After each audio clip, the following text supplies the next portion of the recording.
500 ની 5000 કિલોમીટર કાશ્મીર લઈ જાવ અમને વાંધો નથી, પણ જે લોકોના ગામો ગયા છે, જે લોકોએ પોતાની મહામૂલી જમીનો આપી છે, એ લોકોને પીવા સુધાનું પાણી તમે આપવા નહીં માંગતા હોય તો આવનારા દિવસોમાં આદિવાસી સમાજ એક થશે અને નર્મદાની મુખ્ય કેનાલ બંધ કરવાની અમને ફરજ પડશે તો અમે બંધ કરાવી દઈશું. ઘણાને થતું હશે કે આદિવાસીઓ કોણ છે, આજની આ જનજાગૃતિની મીટિંગ કેમ રાખવામાં આવી, ત્યારે આદિવાસી કોણ છે એનો સંદેશો આપવા માટે સૌપ્રથમ સાદી અને સરળ ભાષામાં આદિવાસી કોણ છે હું સમજાવું તમને. આદિવાસી એટલે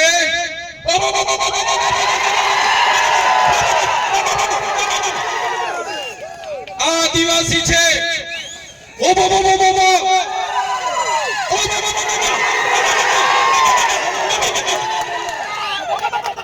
અમારો આદિવાસી છે.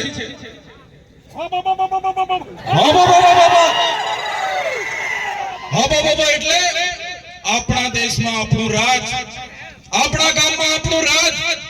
આ ઉભો આદિવાસી સિવાય કોઈની તાકાત નથી કે ઉભો કરી શકે. આદિવાસી કરી શકે, આદિવાસી જ કરી શકે.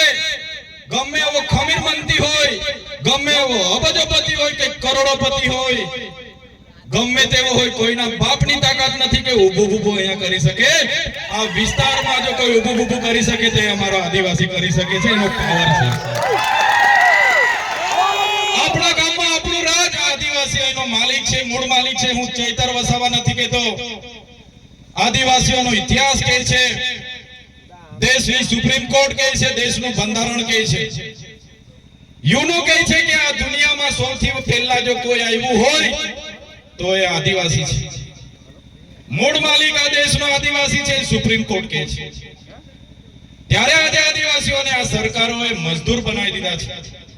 આજે દાદાઓએ કીધું અમારી પણ જમીનો છે, અમને પણ પાણી આપો, અમારા બાળકોને પણ શિક્ષણ આપો, અમારા યુવાનોને પણ રોજગાર આપો. પણ આ સરકારો જાણી જોઈને આદિવાસીઓને ભણાવવા નથી માંગતી. અહીંથી પાણી લઈ જાય છે પણ પાણી આપવા નથી માંગતી. આદિવાસીઓને ભેગા થવા નથી દેવા માંગતી. આગળ પાનવડમાં કાર્યક્રમ હતો અને પરવાનગી નહીં આપવામાં આવી.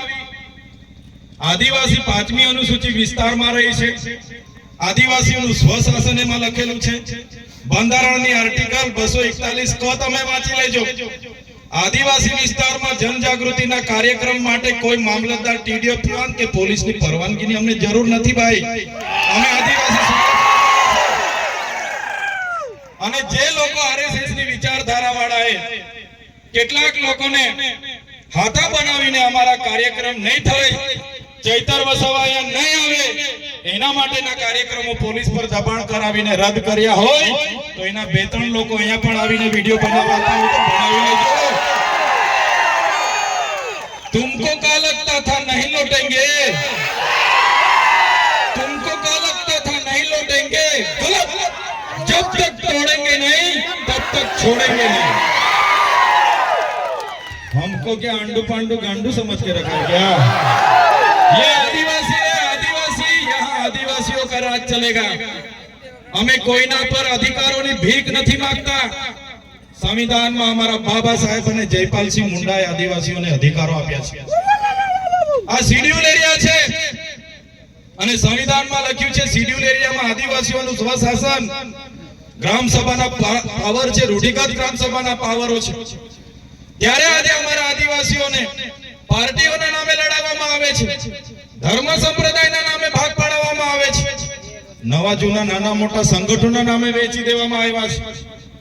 ત્યારે મારા યુવાનોને જાગૃત કરવા માટે અમે આવ્યા છીએ. આજે તમે જોઈ લો, આદિવાસી એટલે કોણ?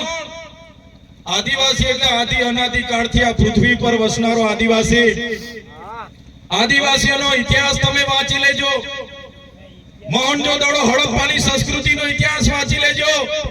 સિંધુ ખીણની સંસ્કૃતિનો ઇતિહાસ તમે વાંચી લેજો. 9 થી 10,000 વર્ષ પહેલાની સંસ્કૃતિ, સભ્યતા એ આપણા આદિવાસી પૂર્વજોની સંસ્કૃતિ હતી.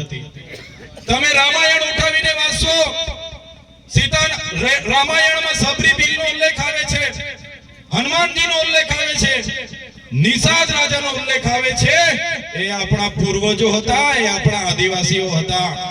મહાભારત ઉઠાવીને વાંચી જોજો, એમાં જે એકલવ્યની વાત આવે છે, જેનો અંગૂઠો દ્રોણાચાર્ય દ્વારા કાપી લેવામાં આવે છે, એ એકલવ્ય આપણા પૂર્વજ હતા. તમે મહારાણા પ્રતાપનો ઇતિહાસ વાંચો, જ્યારે અકબરે મહારાણા પ્રતાપના ચિત્તોડગઢ પર કિલ્લાનો ઘેરાવો કરીને બેઠા હતા, ખુદ મહારાણા પ્રતાપના પોતાના ભાઈ એમની સાથે નહોતા, ત્યારે પૂંજાબીન જે સેના લઈને એમની સાથે ઊભા હતા, એ આપણા આદિવાસી હતા અને આપણા બધાના પૂર્વજો હતા.